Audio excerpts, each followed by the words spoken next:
Hello, my lovely listeners out there. This is ARK representing an Arcanine. Dear CS professional students, जी हाँ, important session है exam के लिए, आने वाले exam के लिए कहीं ना कहीं इस चैप्टर से एक न्यूमेरिकल आने के लिए तैयार बैठा है। जी हाँ, बिल्कुल आता है, क्योंकि यहाँ देखिएगा मैं आपको बताऊं CFL में on an average 15 marks 18 marks तक के न्यूमेरिकल्स आते हैं और कहीं ना कहीं ये चैप्टर एग्जाम के पर्सपेक्टिव से बेहद इंपॉर्टेंट है। बिकॉज एग्जामिनर को लगता है कि यार बच्चे को थोड़ा सा ना फैमिलियर होना चाहिए लिमिट्स के साथ में। किसकी? लेटर ऑफ क्रेडिट, हम बैंक गारंटी की लिमिट्स के बारे में बात कर रहा हूँ। याद देखिए इस सेशन के अंदर फटाफट से हम लोग समझेंगे लिमिट ऑफ क्रेडिट की लिमिट्स को कैसे कैलकुलेट किया जाए। जी हाँ, लेटर ऑफ क्रेडिट की लिमिट को कैसे कैलकुलेट जाए, एक बार वापस से लेटर ऑफ क्रेडिट की लिमिट को कैसे कैलकुलेट किया जाए। इसलिए फटाफट से ना ध्यान से इस वीडियो को देखना ताकि अच्छे से सीख जाओ और एग्जाम में आने वाले क्वेश्चन को अच्छे से टाइम कर लो। Alright, and one more thing, अगर आप पहली बार इस चैनल पे आए हो ना, या आप देख रहे हो चैनल को पहले भी देख चुके हो, तो याद रखिएगा दिसंबर एग्जाम के लिए ना भयंकर तरीके से यहाँ प्रिपरेशन होने वाली है। अभी तक सब्सक्राइब नहीं किया तो सब्सक्राइब कर लीजिएगा, बेल आइकन को प्रेस कर दीजिएगा ताकि सारे नोटिफिकेशन, चाहे वो टेस्ट सीरीज के रिलेटेड हो या आपके लेक्चर से रिलेटेड हो या फिर आपके लिए कॉर्पोरेट अपडेट्स हो, वो सारे के सारे आपको कंटेंट्स मिलते रहेंगे। ऑलराइट, आइए स्टार्ट कर लेते हैं लेटर ऑफ क्रेडिट के न्यूमेरिकल्स। उससे पहले मैं आपको बता दूं बेटा, आपके लिए सिंपलेस्ट फॉर्मेटिक रेडी किया हुआ है। अगर आप इसको याद रखिए, समझ लेंगे तो बहुत अच्छी बात है। आपके लिए एलसी का कैसा भी न्यूमेरिकल आएगा आप इजीली कर लेंगे। सेकंड इंपॉर्टेंट मैं बता दूं कि बेटा इसका स्क्रीनशॉट ले लीजिएगा, लेकिन याद रखिएगा अपना नोटबुक में नोट डाउन कर लीजिएगा, क्योंकि नहीं तो प्रॉब्लम आएगा। क्या प्रॉब्लम आएगा बताते हैं। आपके एग्जाम जब पास आ जाएंगे ना, तो अपना गैजेट में चेक नहीं करते रहोगे, आप समझ रहे ना कि कहाँ गया वो एलसी का। इट्स क्वाइट बेटर, नोट बना लीजिएगा if you are serious for your exams. चलिए स्टार्ट करते हैं विदाउट वेस्ट टाइम। एलसी की हम बात करेंगे। मैं पहले एक बार बता दूं मेरे बच्चों, इसके ऊपर सारा मैंने कॉन्सेप्ट, इसका जो थ्योरेटिकल पार्ट था वो सारा हमने डिस्कस किया हुआ विद प्रैक्टिकल एग्जांपल्स। ऑलराइट, अगर फिर भी किसी का रह गया है तो पहले जाके उससे अच्छे से देख लो ताकि यहां समझना इजी हो जाए। ऑलराइट, तो आइए डिस्कस कर लेते हैं calculation of limit of letter of credit. जी हाँ, एलसी की बोल रहा हूं शॉर्ट फॉर्म, बट इससे हम बोल रहे हैं यहाँ पे क्या, लेटर ऑफ क्रेडिट। अब देखिएगा इसमें कुछ 3-4 फैक्टर्स हैं, वो आपको बहुत अच्छे से पता होना चाहिए। मैंने इससे जब आपको चैप्टर पढ़ाया है, याद देखिएगा उसके अंदर हमने अच्छे से डिस्कस किया था।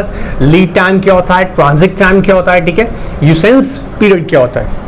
अच्छा, कई बार क्या होता है, याद देखिएगा आपको मैं पहले बता रहा हूं, पहले डेफिनेशन इसकी क्लियर कर देता हूं ताकि आपके लिए फिर इजी हो जाए। ठीक है, हम बात करेंगे लीड टाइम की, तो बोलता है time from order placement means opening of LC to the shipment. अब यहां पर ये 1 मंथ हो सकता है, 3 मंथ हो सकता है। आपको याद होगा हम लोगों ने बात किया था, जब एक एप्लीकेंट होता है, इंपोर्टर एक गुड्स को परचेज कर रहा है अंडर एलसी, तो अपने बैंक को जाके रिक्वेस्ट करता है कि भाई एक एलसी ओपन कर दीजिएगा, क्योंकि मैं एक्सपोर्टर से कांटेक्ट कर रहा हूं और एक्सपोर्टर मेरे को रॉ मटेरियल बेचेगा, लेकिन उसको मेरे पर ट्रस्ट नहीं है। ये पूरा कॉन्सेप्ट मैंने से समझाया हुआ है। ठीक है, तो यहां जब हम लीड टाइम की बात कर रहे हैं तो याद देखिएगा हम बात कर रहे हैं जब से आपकी एलसी ओपन हुई है और ओपन होने से शिपमेंट तक, शिप अभी चला नहीं है, शिपमेंट तक पहुंचने की बात कर रहे हैं। तो यूजुअली पीरियड हो सकता है 1 मंथ 3 मंथ्स। ठीक है, ये मैं यहाँ पे आपको दिया हुआ है न्यूमेरिकल्स में, आपको एग्जामिनर 1 मंथ 3 मंथ दे सकता है, अभी समझेंगे उसको आगे। ट्रांजिट पीरियड और पीरियड, मतलब यहाँ पे जब हम बोल ट्रांजिट टाइम और पीरियड, मतलब अब आप वो जो शिपमेंट होने के बाद में शिप वहां से चलेगा एक्सपोर्टर की कंट्री से, ठीक है, और इंपोर्टर की कंट्री में आएगा, तो ये जो ड्यूरेशन है उससे बोला transit time taken for ship to arrive at the importer country, usually 20 days और 30 डेज हो सकता है। ठीक है, एंड लेट्स सी एग्जांपल, अभी डिस्कस करूंगा एग्जांपल के अंदर, जब हम न्यूमेरिकल डिस्कस करेंगे कुछ भी पीरियड हो सकता है, 20 दिन 30 दिन का। ठीक है, and third one is demand LC. आपको मैंने पहले भी समझाया था कि डिमांड एलसी के केस में क्या होता है, इमीडिएट पेमेंट। जैसे ही एक्सपोर्टर जितने भी रिक्विजिट डॉक्यूमेंट्स होते हैं, चाहे वो बिल ऑफ लेडिंग की बात करेंगे, ठीक है, you know what important document bill of lading, तो यहाँ में या हम बात करेंगे इंश्योरेंस की पॉलिसी की, या इंश्योरेंस सर्टिफिकेट की बात करेंगे, या हम लोग बात करेंगे रिसिट्स की बात करेंगे, इनवॉइस बिल्स हम बोल रहे थे। ठीक है, ये सारे डॉक्यूमेंटेशन जैसे ही वो कंप्लीट कर देगा उसके बाद इमीडिएट पेमेंट हो जाता है। बट एक और पेमेंट का पीरियड होगा जिसे हम बोलते हैं यूसेंस पीरियड, जिसे हम क्रेडिट पीरियड भी बोलते हैं। देखिए क्रेडिट, नोट कर लीजिएगा, क्रेडिट पीरियड भी बोलते हैं, एग्जाम में हो सकता है वो आपको यहाँ पर लिख के दे दें क्रेडिट पीरियड। क्रेडिट पीरियड का मतलब यह है कि एक्सपोर्टर ना गुड्स दे चुका है इंपोर्टर को, इंपोर्टर के पास गुड्स आ गया है, आ जाने के कुछ टाइम बाद उसने बोला कि यार मैं तेरे को 2 महीने में पेमेंट करूंगा, 3 महीने में करूंगा, 6 महीने में करूंगा, तो ये जो पीरियड है इसे हम बोल रहे हैं क्या, यूसेज पीरियड, मतलब इतने दिन का उधार चल रहा है, credit. Is it clear? So ये 4 फैक्टर से इंपॉर्टेंट पहली बात। अब मेरी बात को बहुत ध्यान से सुनना, ठीक है? ये यहाँ तो तुम बार बार देख रहे हो ना, पहले तुम सुन तो लो, तुम्हें यही समझ में आ जाएगा अच्छे से, ठीक है? अब देखो ध्यान सुनना बेटा, जब हम बात कर रहे हैं ना कि 4 फैक्टर्स की, इन 4 फैक्टर्स में याद रखेगा, एग्जामिनर हो सकता है आपको डिमांड एलसी दे, ठीक है? तो of course usage period count नहीं होगा, ऑफ कोर्स नहीं आएगा। और हो सकता है आपको वहां पर यूसेज पीरियड दे तो डिमांड नहीं आएगा, दोनों में से कोई एक डेफिनेटली आएगा। ये बात सिंपल सी है, क्लियर है? या तो पेमेंट इमीडिएट हो रहा होगा या ड्यूरेशन के बाद हो रहा होगा। दूसरे एग्जाम में कई बार होता है कि लीड टाइम और ट्रांजिट पीरियड एक साथ दे देते हैं, जैसे मैंने यहाँ पे बोला 1 मंथ एंड 20 डेज, तो कई बार हो सकता है वो आपको दे सकता है lead time and transit period 4 months. तो हम यहाँ पे पहले हमें दे दिया गया। ये छोटी छोटी एस्पेक्ट से मैं आपको पहले से बता रहा हूँ। कई बार बच्चा सिली मिस्टेक कर रहा है, मैं बिल्कुल विश्वास करता हूँ आप लोगों पे कि आप बहुत स्मार्ट हैं, बहुत इंटेलिजेंट हैं, आप ऐसी गलतियाँ नहीं करेंगे, लेकिन मेरे कुछ बच्चे जो नहीं समझ पाते हैं, मैं उनके साथ भी हूँ, ऑलराइट? तो उन्हें भी मैं क्लियर कर रहा हूँ एक स्टेप पर। एनीवेज, अब देखिए हमें क्या कैलकुलेट करना है। हम यहाँ पे पहले निकालेंगे टोटल टाइम पीरियड। देखिए तो कहता है टोटल, अच्छा ये मैं बाद में बताऊँगा, पहले यहाँ ध्यान देते हैं। देखो total time period LT plus TP plus UP. अब अगर मान लीजिएगा अगर आपको डिमांड एलसी दे रखी है तो फैक्टर थर्ड क्या आ गया आपका, यूसेज पीरियड, वो यहाँ पर हम कंसिडर नहीं करेंगे अगर डिमांड एलसी का दे रखा है तो, ठीक है? अच्छा ठीक है सर। तो यहाँ पे हम टोटल टाइम पीरियड की बात करेंगे तो हम लोग क्या क्या करना पड़ेगा, फैक्टर 1, आइए मैं नोट करता हूँ आपके लिए, हमारे कौन कौन से फैक्टर होंगे। देखिए एक ये हो गया, दूसरा फैक्टर, तीसरा हो सकता है और नहीं भी हो, और चौथा। तो हमारे फैक्टर्स जो हैं याद रखिएगा, इन फैक्टर्स को हम लोग कंसीडर करते हैं, ठीक है? जब हम टोटल टाइम पर निकालते हैं, डिमांड एलसी वाले में नहीं, ठीक है? तो फैक्टर नंबर लीड टाइम, बोलो ना मेरे साथ में, लीड टाइम, ठीक है? Transit period and usage period, इन तीनों को जब हम ऐड कर देते हैं ना, ऐड कर देते हैं तो हमको मिल जाता है टोटल टाइम कितना लगा। एलसी की टाइम लिमिट निकालनी, टाइम तो पता होना चाहिए ना पहले, क्लियर? ऑलराइट।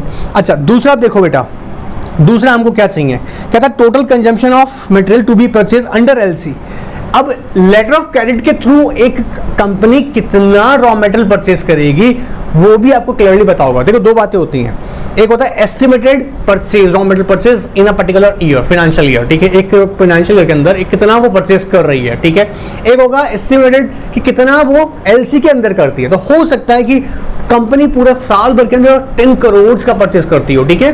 बट एलसी के थ्रू वो हो सकता है 2 करोड़ 3 करोड़ का कंजम्पशन करती हो, मतलब रॉ मटेरियल परचेज करती हो। तो जब हम वो उसको कैलकुलेट करेंगे, याद देखिए, तो हम एलसी वाले टाइम को निकालेंगे जब एलसी के लिमिट लेंगे। Is it clear? तो एलसी के अंडर कितना वो परचेज कर रही है रॉ मटेरियल, सिर्फ उसी को कंसीडर किया जाएगा। उस फैक्टर को मैंने डिनोट किया है सी से, ऑलराइट? सी से रिप्रेजेंट कर रहा हूं। अब फॉर्मूला क्या है, बहुत सिंपल सा फॉर्मूला है, टोटल टाइम को मल्टीप्लाई कर दीजिएगा consumption under LC divided by 12, क्योंकि हम मंथ वाइज निकालेंगे तो आपको मिल जाएगी एलसी की लिमिट। क्लियर है? देखो एक प्रॉब्लम लेते हैं, फॉर्मूला मैंने क्लियर लिख रखा हुआ है, टोटल टाइम कैसे निकाला था, सिंपल सा है, एलटी प्लस बोलो TP transit period plus usage period. और अगर डिमांड एलसी होगी, डिमांड अगर एलसी होगी तो यूसेज पीरियड नहीं आएगा। Is it clear? कोई डाउट्स में? चलो अब देखो, आओ देखते हैं, आ जाओ, आओ देखो, एक क्वेश्चन दे रखा है हमको, calculate limit, LC limit. Exam में आ जाएगा यार, 4 मार्क्स लेके जाना। अभी देखो तुम्हें अभी क्या होगा, देखो ध्यान से देखो, total estimate raw material purchase 3200 crore, ठीक है? Raw material purchase demand LC 1600 crore और raw material purchase under usage LC 1600 crore, ठीक है? एलटी कितना दे रखा है, 1 month, transit period 0.5 months and usage period दे रखा है 2 मंथ्स। फिर बता दूं, कई बार होता है एग्जाम में आपको lead time and transit period एक ही दे देता है वो, ठीक है? तो वो एक ही कंसीडर करेंगे। अब पहले हमको चाहिए क्या, total time, T, total time के लिए क्या करना था हमको, एलटी कितना है, 1 मंथ प्लस ट्रांजिट पीरियड कितना दे रखा है हमको क्वेश्चन में, 0.5, ठीक है? एंड यूसेज पीरियड कितना दे रखा है, 2 मंथ्स, ठीक है? कितना आ गया, 3.5, alright sir, 3.5 multiply by consumption कितना है इसमें, 1600 करोड़ डिवाइडेड बाय 12, ये अप्रोक्स और 466.6 समथिंग इज लाइक इतना आएगा, तो मतलब 466 ठीक है, करोड़। तो हमारी एलसी की लिमिट यहां पर कितनी आ रही है, वो है 466। Is it clear? ये एलसी की एक, देखो समझो ना, ये एलसी की लिमिट आई है, एक एलसी की लिमिट, एक एलसी की लिमिट आई है, मतलब एक एलसी की। अभी तो यहां देखे ना, आगे और निकालने वाले हैं, क्योंकि रीजन है हम कितना परचेज करने वाले हैं, 16 करोड़, 1600 करोड़, 1600 करोड़ का हम लोग परचेज करेंगे रॉ मटेरियल अंडर एलसी। तो मतलब एक एलसी की वैल्यू, मतलब लिमिट कम से कम कितनी रखनी होगी, 466 करोड़। ऑलराइट। अच्छा, दूसरी बात, अगर इसी एग्जाम में हम, एग्जाम्पल हो सकता है आपको क्वेश्चन एग्जाम में आपको ये भी दे दे, इसी पैटर्न में दे दे, तो डिमांड एलसी की जब हम बात करेंगे तो फैक्टर नंबर जो कि हमारा थर्ड है, कौन सा, यूसेंस पीरियड, वो कैलकुलेट नहीं होगा, मतलब उसे कंसीडर नहीं करेंगे। तो हमारे इसमें क्या करेंगे, सिंपली 1.5, ठीक है, मल्टीप्लाई बाय 1600 करोड़, वो भी डिमांड एलसी के अंदर है, डिवाइडेड बाय 12। इसका भी अगर हम देखें तो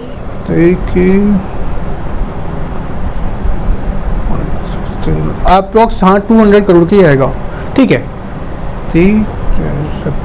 ठीक है, हाँ ऑफ कोर्स जरूर कैलकुलेट करके देख लीजिएगा, ठीक है। हो सकता है हम जल्दी कर रहे हैं, गलती कर जाए, आप जरूर कैलकुलेट कर लीजिएगा। सो 200 करोड़ के अंदर अगर डिमांड इमीडिएट पेमेंट करता तो एलसी की लिमिट इतनी आएगी। अब ध्यान से सुनना मेरी बात को, बहुत ध्यान सुनना, ये याद रखो यार, सिंपल सा है, तुम फॉर्मेट को समझो, फॉर्मेट को समझो।